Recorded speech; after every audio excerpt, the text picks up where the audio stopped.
Hey everybody, it's Debbie with the Question Queens, and I'm back with the second half of the big controversy, and it's Ben Shapiro. So, I did some research, and I wanted to know who owned the Daily Wire. Well, a guy named Jeremy Wilkes, or Boring, or Robinson, I don't know. So, it's owned by Shapiro, a guy named Jeremy, and I think Chris Robinson, or I'm probably butchering all of it. But anyway, Shapiro is an owner of the Daily Wire. And that matters because of the conformity demands in the contract that Crowder was about to enter into with the Daily Wire. Basically cuts off their legs if they don't conform to the guidelines of YouTube and Facebook, and they lose any revenue from that. Why that's important is because of the conservative movement. And we already know, like, I run a Facebook group, and it has about 60,000 people on there. The stuff that they delete and strike people for or put them in Facebook jail, that's pretty common. Somebody can actually just write the word trash. And I see it all on the back end because I'm an admin of the group. I appeal it, and it never matters, but I do it every single time. It doesn't make any difference. There was one time I tried to help out my people in this group. But, like, just the word trash, you don't know that that's going to get you in trouble. And it shouldn't get you in trouble. That's the whole point of this. But what I tried to do is I took screenshots of all the things that Facebook had taken down, and I marked out everybody's name, and I circled, like, the trigger words that would get you in trouble, trying to kind of educate people to save them from going into Facebook jail or possibly having their account shut down, because half the time, and I'll be honest, half the time, we don't even know what we can say and what we can't say. And somebody can say something that we see that's absolutely ridiculously horrible, and theirs doesn't go against their, quote, community guidelines. And then you can say something that you would never think would go against community guidelines, and it does. So I was trying to help them out by doing this. I got a strike against me and my group, because I'm an admin and I own the group. So that caused my group to get downgraded. Also, it's a police scanner group.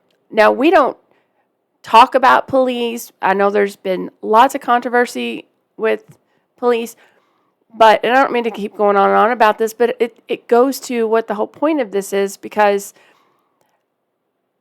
I can't monetize that group. We have 70,000 people in there, and they offer you the option to monetize your group. I can't. Why? Because the topic is too controversial. Because all we do is listen to what is on the police scanner and we post it. That's it. There's no opinions given. There's no debates. I don't allow race discussions in my group. I don't allow anything in my group. You can't even say the F word. But I got the strike because I'm just trying to help people. I even escalated my appeal of my strike and talked to a human, which I didn't think was actually possible to do at Facebook. I'm still not quite sure that it was. It might have just been, artificial intelligence. But I could not get them to remove that. Now, fortunately, I only had the one, and it's gone now because enough time has lapsed. But the point of it is, if you tie the hands of content creators that are conservative voices, and they have to adhere to guidelines by Facebook or YouTube or these social media platforms. Thank goodness that, Elon Musk bought Twitter, because conservatives don't really have a place. Truth Social. But that's still new and it's still evolving. If you do that, you're cutting off the legs. You're pretty much silencing the freedom of speech, because anything that we say that leans right or conservative or against this whole woke ideology, you're going to get in trouble. I'm sure I'm going to get in trouble. I'm already expecting to get in trouble. I have a mouth on me. I have very strong views. That's okay. It's going to happen. It happens. But what he's talking about, what Crowder was talking about, is that you can't have that type of business model where all your interests are just focused on making money. Because if that is, everyone will fail. And you will have no more Steven Crowders. So, like his mug club, that's a different model. That's another stream of income, and that's why people support him. Daily Wire does the same thing, or Ben Shapiro does the same thing. So anyway, let's go ahead and get to Ben Shapiro's response. It was just posted 4 hours ago. So let's see what he has to say. Well, folks, I'm sure many of you have seen the controversy that has broken out between, I would say, our former friend Steven Crowder and those of us here at the Daily Wire. Either this has to stop, or I'm going to have to stop. And it makes me sick to my stomach. I know that my business partner, Jeremy Boring, has made him sick to his stomach as well, because we had always considered Steven a friend. I was Steven's first lawyer. I helped negotiate his contract with Fox News, going all the way back. It's got to be at least over a decade. And Steven and I had always been very friendly. I know Jeremy was even friendlier with Steven, had counseled him in very rough times. And I'm going to say one more thing real quick. This is sad. Right now, we need to stick together more than anything. This needs to be healed. I don't know what the answer is, but this is not good at all. Jeremy was even friendlier with Steven, had counseled him in very rough times. I had personally attempted to intervene when Steven was demonetized in June 2019 on YouTube. I actually sounded off so loudly that the people at YouTube reached out to me, and Susan Wojcicki, the head of YouTube, got on the phone with me, and I reamed her out over demonetizing Steven. And I hope it made a difference. Now, look, I think that Steven is an incredibly talented comedian. I also think that what he is doing to my friend Jeremy Boring right now is one of the most disgusting things I have ever seen in politics. It really is one of the ugliest things I've ever seen. In order to understand what's happening, I think you have to understand a couple of things. So, for those who missed the story, basically, we offered Steven a term sheet, a non-binding term sheet. A non-binding term sheet is exactly what it sounds like. It is a list of terms for a proposed negotiation for a contract. And the negotiation happens, then you come to a final contract. That is what a non-binding term sheet is. His agent had solicited us to make him an offer. This is when he was in his closing days with the Blaze. And so we sent him over a non-binding term sheet for $50 million over the course of 4 years, with an additional 2-year option at $25 million. That is, as it sounds like, a lot of money. But we thought that Steven is worth it, because Steven is, again, an incredibly talented guy with a very, very large following. And if you want to hear the actual terms of the term sheet, all you have to do is go to the description on this particular video or head on over to YouTube, and you can see my business partner, Jeremy Boring, read the terms word for word. Steven's original video in which he attacked us. So this week, Steven attacked Jeremy Boring and attacked the Daily Wire and suggested that if we had essentially offered him an enslavement contract that would have robbed him of all of his freedom and made him subject to the whims of big tech and all the rest of this kind of bullshit. And it's just not true. Jeremy, unlike Steven, read the entire text of the term sheet on the air and goes through it piece by piece and explains exactly how it works. And in short, all the contract says is, we are offering you this gigantic sum of money, and if you start to lose money for the company and for yourself because you lose YouTube, for example, then we both lose money, so you lose some money. Because this is typically how contracts work. On this show, for example, if I lose advertisers and the revenue of the show goes down, then I lose revenue personally because the revenue of the show has gone down. So again, if you want the details, the legalistic details of all this, you can check out Jeremy's video. It is absolutely comprehensive and irrefutable because, again, he reveals, I've never seen anybody else do this, he reveals literally the entirety of the what was supposed to be confidential term sheet that Steven decided to partially leak for his own benefit. And this is the part that's really ugly. Okay, so the part that's really ugly is the betrayal of friendship. So last night, Steven Crowder, in response to Jeremy reading the entire term sheet and saying somehow Steven misconstrued this and is using this to attack us and launch a website called Stop Big Con, as though we are in the pocket of big tech.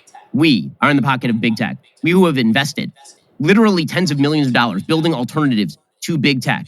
We who put up people like Matt Walsh and Candace Owens and my show. We who have been attacked by Facebook and have been attacked in the legacy media all the time and who are routinely demonetized. Well, yes, nailed it. We were in the pocket of big tech. This was Steven's line of attack. And supposedly, this line of attack came from that term sheet, right? The idea was that the term sheet was doing the work of big tech because the term sheet suggested that if he got demonetized from YouTube and we both lost money, that he would also lose money. What he apparently wanted us to do was continue to pay him extraordinary sums of money, even if the show was losing money, which is called a charity. It is not called a business. The hardest thing to do in the conservative movement or anywhere else is to, one, run a successful business, and two, make a difference. We here at Daily Wire do both things. In fact, we try to generate a profit so we can continue to make a difference. And it turns out when you lose money, you don't actually have the wherewithal or the resources in order to do things, like spend enormous quantities of money making What is a Woman by Matt Walsh, or making The Greatest Lie Ever Sold by Candace Owens, or funding the investigative reporters who shift the Virginia gubernatorial race by uncovering what happens in Loudoun County, or put out good information each and every day to rebut the evils of the Biden administration, or spend the millions of dollars it takes to sue the Biden administration to stop the OSHA vax mandate, or any of that kind of stuff. That costs money. And in order to make that money, you have to run a business. So you can't run a charity for your hosts. That apparently is what Steven wanted, but Steven decides that this is, supposedly his story is, that he was so offended by the term sheet, he just had to speak out. He had to stand up for the little guy, right? Okay, there are a bunch of problems with this. I was willing to stay silent on all of this, generally speaking, and not get into the weeds and not get into Steven's personal conduct until the point when he personally recorded a phone call with my best friend, Jeremy Boring, and then proceeded to release that publicly. That is disgusting. It is disgusting, and it is vile on a pure human level. Yeah, but Jeremy, what again, he has said, gone out of his way for Steven more times than I can count. He has counseled Steven personally. And Steven decided in premeditated fashion that he was going to tape his friend and then release it to grow his email list. It is that simple. And I'll show you the timeline here because I'm with him so far, and I do get what he's saying. And you do have to have, I mean, like, I don't think Steven's been under contract except with like the Mug Club type thing but he was still his own free agent. So I think going into a contract, yeah, granted, I mean, if he loses money or if his show starts to lose money, he has to lose money. That's just the way that makes sense. I'm with you. I get it.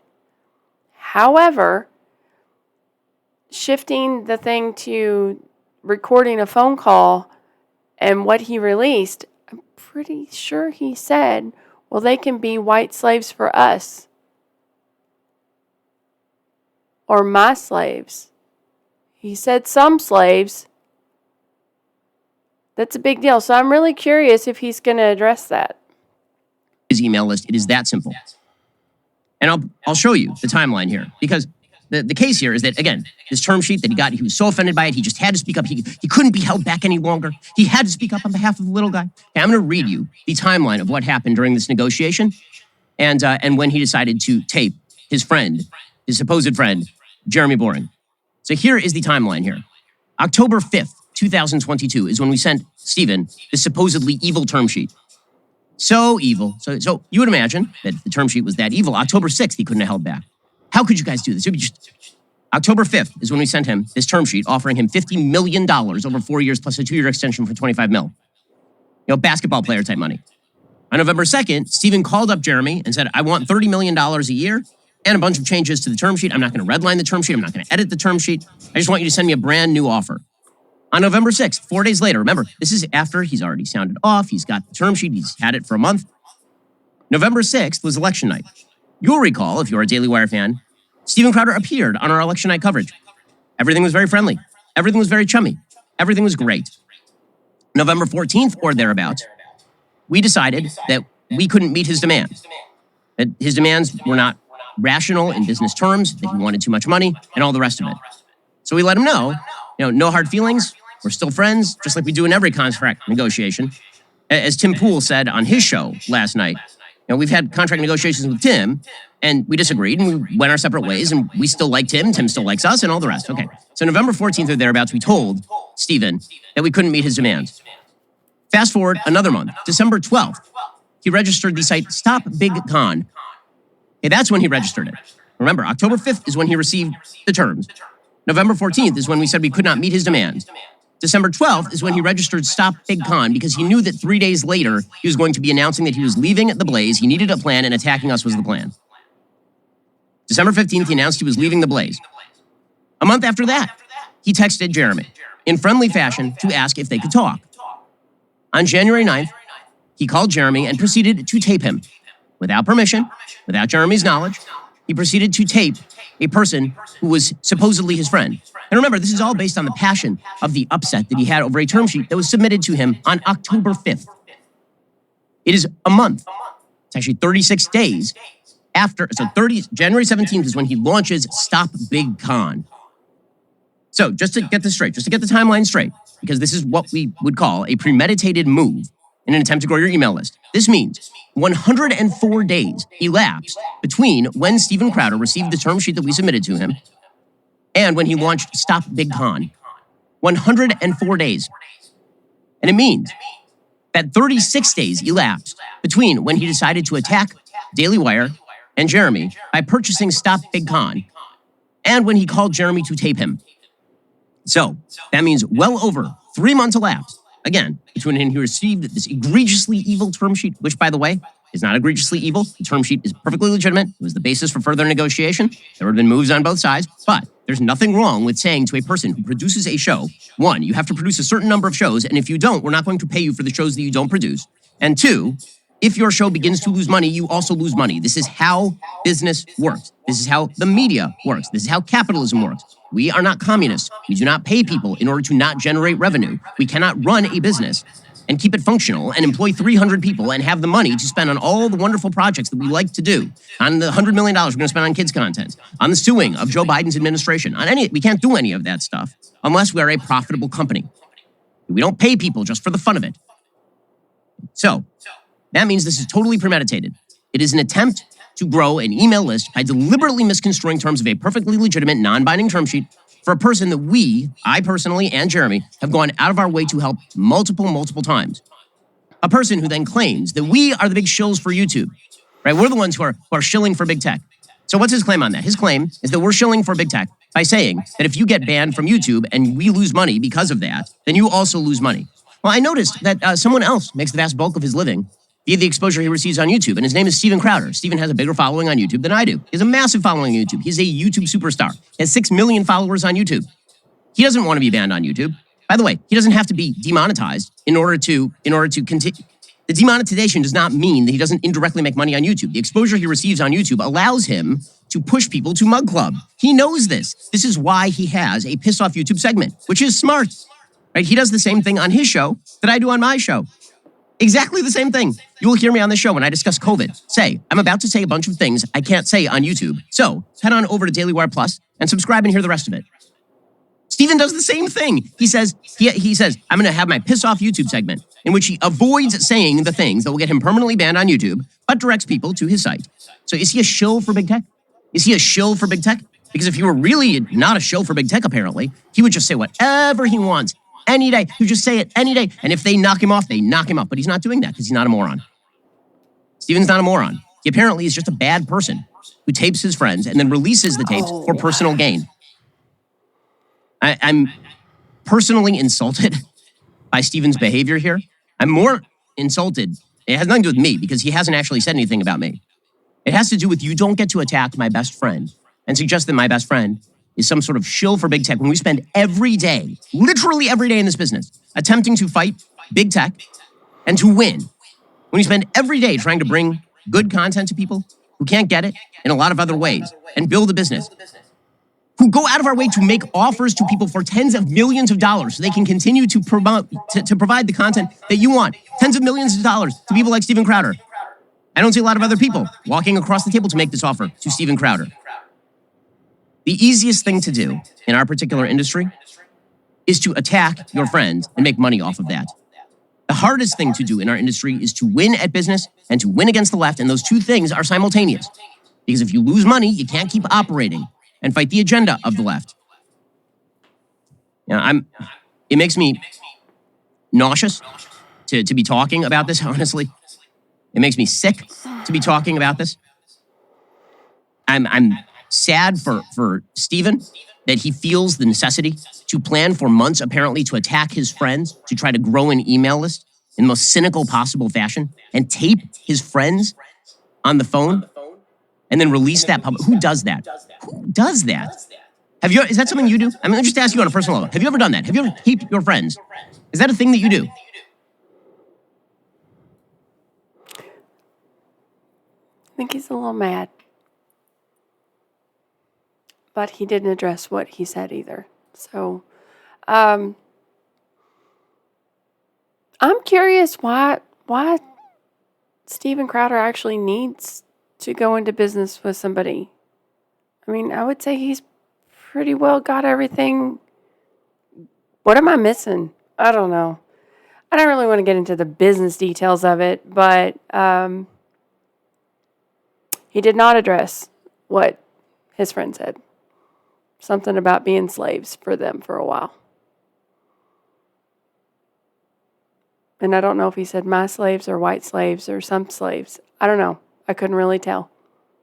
If you all could tell, let me know in the comments what that was, because I don't know. And what are your thoughts? Ben Shapiro's really, really mad. I get it. I mean, no, I've never recorded my friends, but then again, I've never had a public platform to release anything on either, so. But I would never do that.